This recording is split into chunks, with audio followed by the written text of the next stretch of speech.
Olá! No vídeo de hoje a gente vai falar sobre alguns critérios, que são usados para saber se um paciente deve ou não ser internado na UTI e também para saber quando que é o momento para esse paciente descer de novo para o quarto, seja de clínica, seja um quarto cirúrgico, antes dele ir de alta do hospital.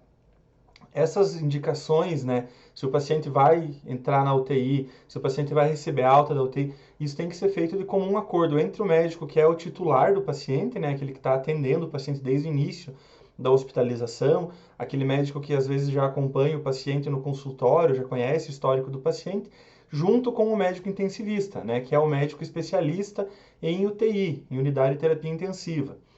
Esses dois médicos, eles têm que conversar e entrar num acordo, tá? Tanto para internar ou não internar, quanto para dar alta para o paciente. O paciente tem que estar, na opinião dos dois, bem antes de descer para o quarto. Se não entrarem em acordo, mas eles vão, geralmente é o que acontece, os médicos entram em acordo, se eles não entrarem em acordo, a decisão vai caber ao diretor clínico, que faz esse meio de campo entre o corpo clínico de médicos.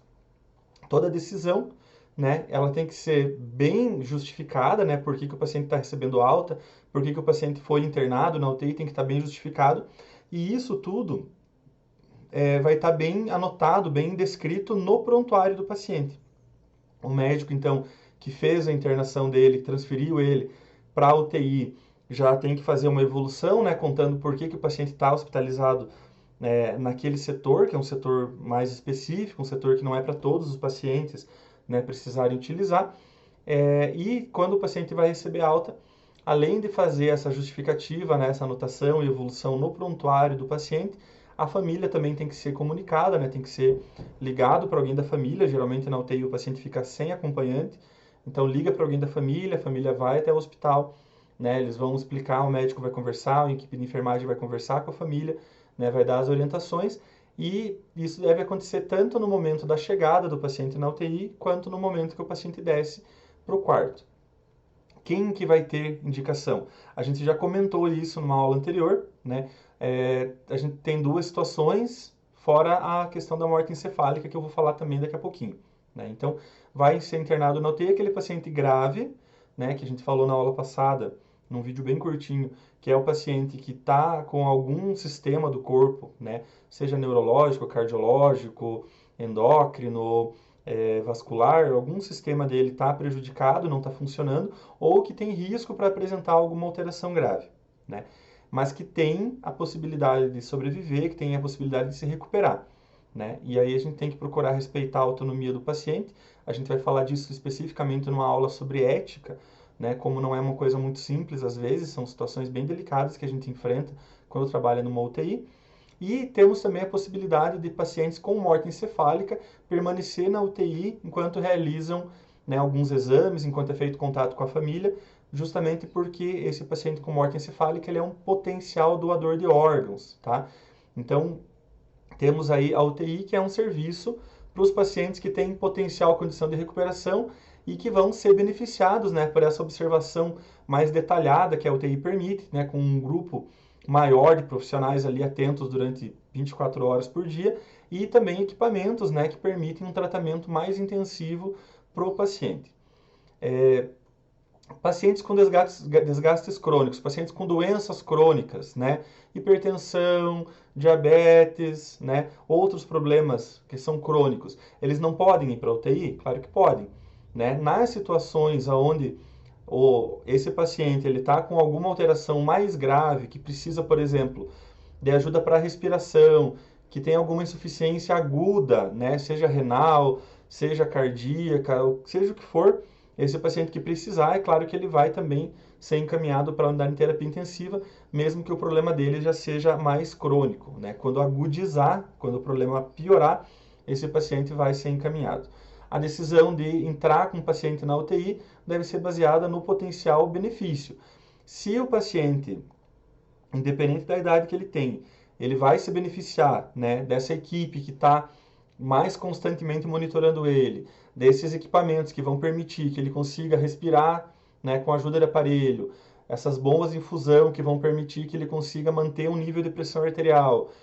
Se ele vai se beneficiar, independente da idade que ele tem, ele pode sim ser internado na UTI, já que ele tem, nesse caso, potencial para melhorar, né? Agora, se não existe potencial para melhorar, aí tem que avaliar bem se é necessário encaminhar esse paciente para a UTI, porque a gente precisa lembrar que na UTI o paciente fica sem acompanhante, né? Então, até que ponto vale a pena encaminhar um paciente que não tem potencial nenhum para melhorar, que já está com cuidados paliativos, que já está sem dor, né? Que não está com dificuldade para respirar, mas que eventualmente vai acabar morrendo. Aí eu vou pegar esse paciente, tirar do convívio familiar, vou colocar dentro da UTI para ele morrer sozinho na UTI, cercado por uma equipe que ele não conhece, cercado por outros pacientes, sem autonomia nenhuma. Então, tudo isso tem que ser pesado, né, e pensado na hora de fazer esse encaminhamento. Com o diagnóstico precoce, a gente aumenta muito a chance da recuperação do paciente e diminui o tempo de internação, tanto na UTI quanto no hospital, né, de um modo geral. Então, os pacientes que estão internados na UTI, eles vão ser analisados, né, com alguns critérios. Geralmente são aqueles que estão no estado crítico, né, que já precisam de algum cuidado específico da enfermagem, precisam de alguma observação mais frequente, que estão com oscilação nos sinais vitais, né, que pode precisar de suporte respiratório e tudo mais. Para ser internado, então, na UTI, o paciente tem que estar com algum importante comprometimento das suas funções vitais, né? Ele tem que estar apresentando alguma alteração grave, né? Então, por exemplo, a gente tem aí pacientes com crises convulsivas muito em sequência, que fazem com que eles fiquem muito tempo sem respirar, e isso vai fazer uma parada potencialmente, né? Pode causar uma parada respiratória, pode causar dano neurológico. Então, esse paciente vai precisar receber uma medicação para que ele não tenha convulsões e, ao mesmo tempo, essa medicação pode fazer com que ele fique muito sonolento, acabe tendo algum problema, pode broncoaspirar, pode, né, apresentar vômito, pode apresentar inúmeros problemas. Então, ele precisa ser monitorado mais de perto. Pacientes com insuficiência renal aguda vão precisar fazer hemodiálise, vão precisar fazer diálise peritoneal, então precisam também estar sendo assistidos mais de perto. Paciente em coma, seja coma diabético, seja por um trauma neurológico, precisam de uma avaliação frequente dos seus sinais vitais, precisam de ajuste frequente de dose de medicamentos, né? Então também é um outro caso bem comum de pacientes que vão parar numa UTI. Hemorragias graves, hemorragias extensas, né? Fazem hipotensão arterial, fazem com que o paciente tenha necessidade de transfundir várias bolsas de concentrado de hemácias e tudo mais. Então, esse tipo de situação é muito melhor manejado pela equipe de enfermagem da UTI, pela equipe médica da UTI que tem mais experiência, né? Até porque na UTI o médico fica 24 horas, eles rodam, né, trocam plantão, então é muito mais tranquilo a gente poder estar assistindo esse paciente na UTI. Permanecer na unidade de terapia intensiva deve ser uma coisa que acontece só durante o tempo necessário, não tem por que o hospital sobrecarregar a equipe, sobrecarregar o paciente, né, com essa internação mais longa. Assim que for estabelecido que o paciente já está estável, o paciente já está melhor daquilo que causou a sua internação, né, na UTI, ele estiver estável, ele pode descer para o quarto, né, onde ele pode receber alta em 24 horas, 48 horas, ou até ficar um pouco mais de tempo, né, para terminar, de repente, algum esquema terapêutico, uma antibiótico terapia, alguma coisa assim, tá? Então, não tem um período certo de tempo que o paciente precisa ficar na UTI, ele vai ficar na UTI enquanto for necessário. A hora que o paciente é admitido na unidade, a equipe de enfermagem tem que receber ele, né, se identificar para passar bastante segurança e dar as orientações necessárias, tanto para o paciente quanto para a família. Explicar sobre o horário de visita, explicar como é que funciona, né, explicar que eles vão precisar do telefone de contato de uma pessoa que seja esse contato com a família e entre a família e a equipe, né? Então, tudo isso tem que ser conversado com a equipe de enfermagem, vai orientar, né, a família, e o médico também vai conversar com a família, vai explicar qual que é o objetivo da internação no hospital, na internação na UTI, vai explicar qual que é o prognóstico do paciente, né, o que ele espera que aconteça nos próximos dias, e por aí vai. Se o prognóstico do paciente for ruim, né, vai conversando já com a família, já vai começando a preparar eles para a possibilidade do paciente não evoluir bem, não reagir da forma como é esperada, para que depois não seja um susto se acabar acontecendo desse paciente evoluir para óbito, né? É importante, então, que a equipe também faça a conferência do prontuário, né? Vai verificar se o prontuário está completo, se tem o número do leito do paciente, se está certinho, registro, nome, se o paciente está usando a pulseira de identificação, realizar todas as anotações de enfermagem, né, fazer o histórico do paciente, né, fazer bem certinho essa anamnese, evoluir tudo aquilo que foi feito pelo paciente, tudo aquilo que foi orientado o paciente e familiares, anotar, né, a admissão do paciente no livro.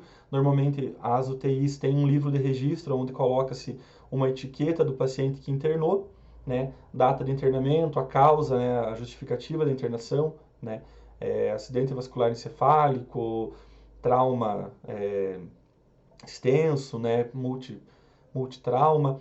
Então, esse tipo de coisa sempre vai ser colocado, né, o horário, a data e o motivo da internação no hospital, tá? E aí, quando o paciente vai receber alta, também pega aquele livro, né, onde já deu a entrada dele e vai colocar o momento da saída, né, para onde que ele foi encaminhado, com quem que ele saiu, né?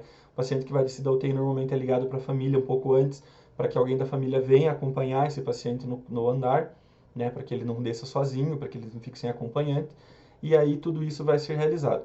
Quando o paciente sai, né, vai ser organizado o prontuário do paciente, né, encaminhado para a unidade para onde ele está indo, né, vai ser feita a limpeza do leito, vai ser organizado os materiais, né, que foram utilizados, vai ser organizada ali a unidade onde o paciente estava, testar os equipamentos e deixar tudo pronto porque o próximo paciente pode estar chegando já.